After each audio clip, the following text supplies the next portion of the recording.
Olá, estudantes e amigos da APML. Vamos dar início à aula de número 16 da série Enem Estudando Contagem.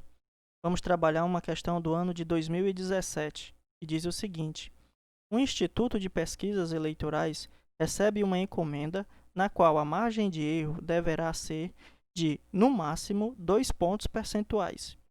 O instituto tem 5 pesquisas recentes, P1 a P5, sobre o tema objeto da encomenda, e irá usar a que tiver o erro menor que o pedido. Os dados sobre as pesquisas são os seguintes. Aí nós temos uma tabela com os seguintes dados. Nessa primeira coluna, nós temos as pesquisas, de P1 a P5. Nessa segunda coluna, nós temos aqui o sigma, que é um parâmetro, o desvio padrão. Aqui nós temos o número de pessoas entrevistadas, certo? E aqui, nesta última coluna, nós temos a raiz quadrada do número de pessoas entrevistadas. E a questão ainda diz o seguinte: o erro pode ser expresso por...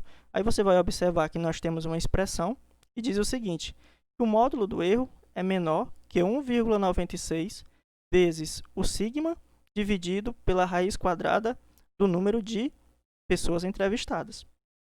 Bom, e a questão quer saber qual pesquisa deverá ser utilizada.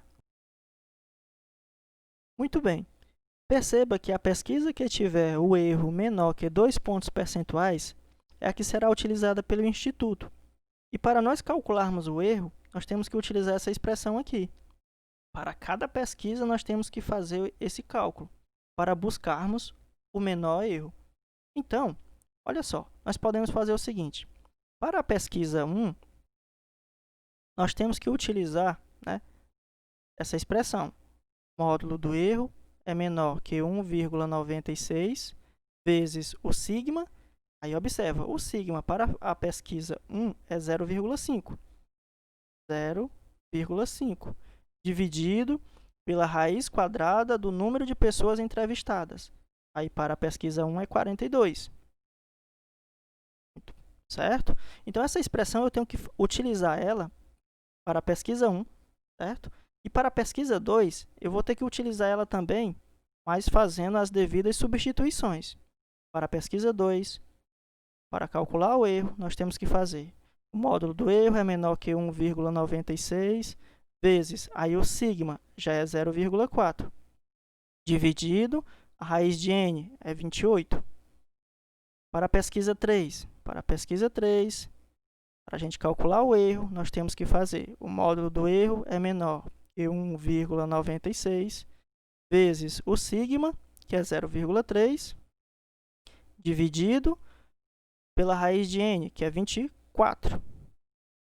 Para a pesquisa 4, para nós calcularmos o erro, nós vamos ter que fazer o módulo do erro é menor que 1,96 vezes... Agora, observa, na pesquisa 4, o sigma é 0,2. Então, 0,2 dividido.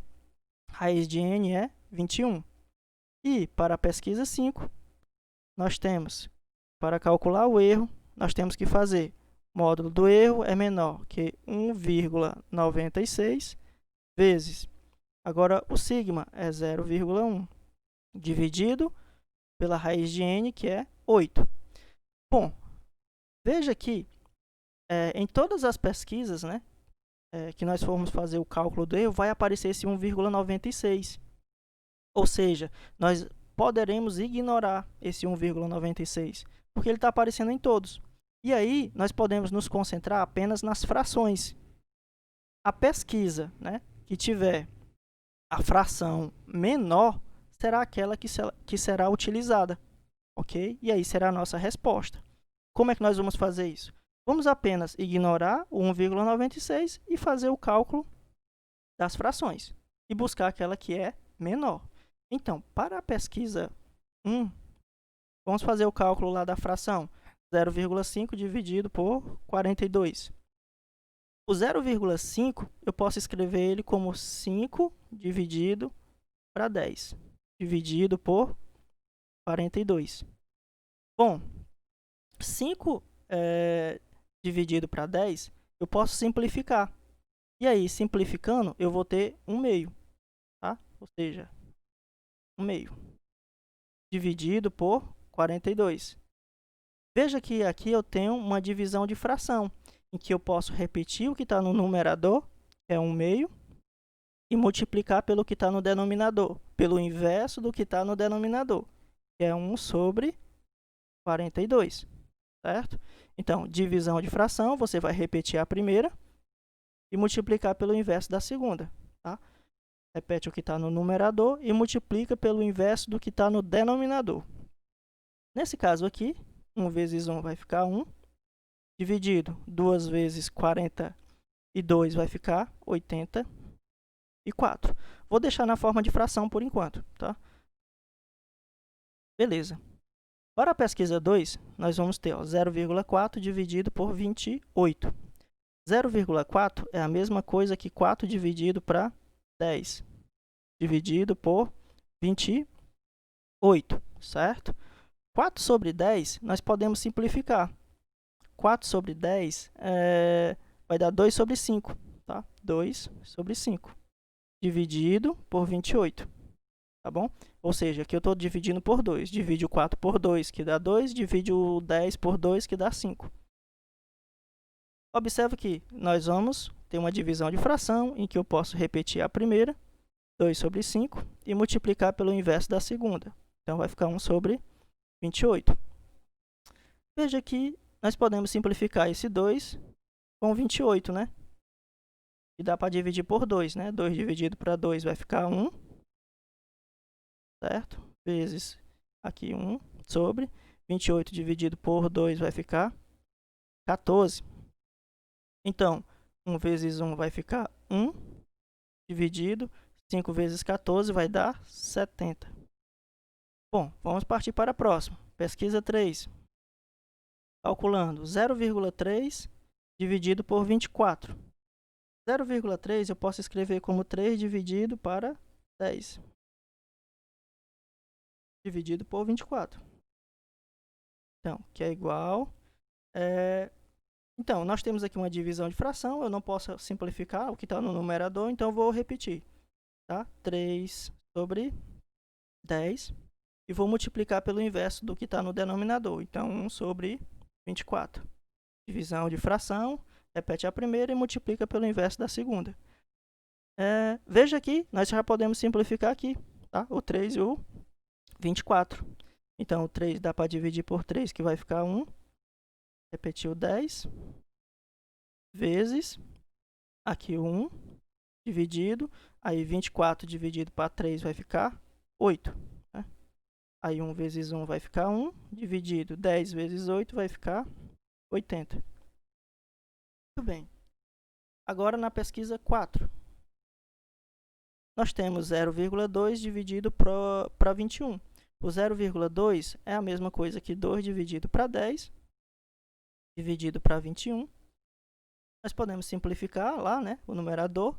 Dividindo para 2 vai ficar 1 quinto, dividido para 21.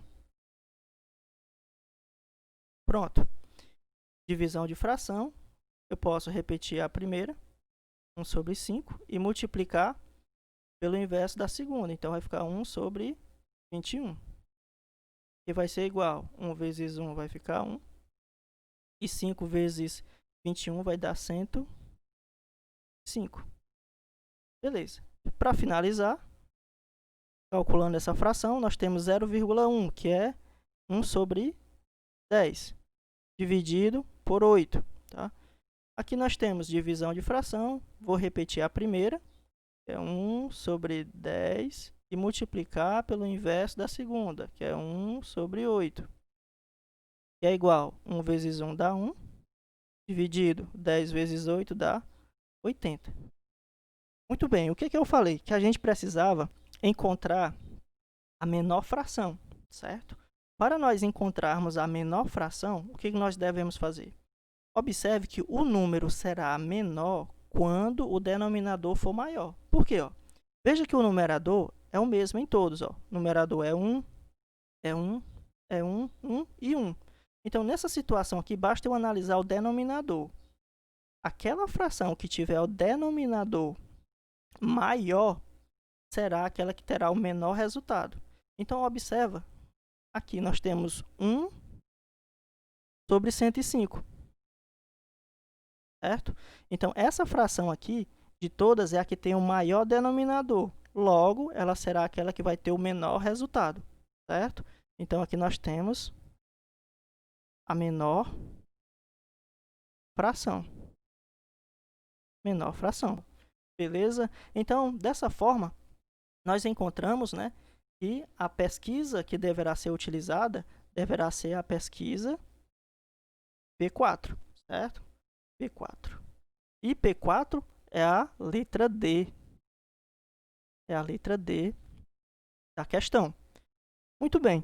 Com isso, finalizamos a questão. Acessem nossas redes sociais. Bons estudos e até a próxima aula.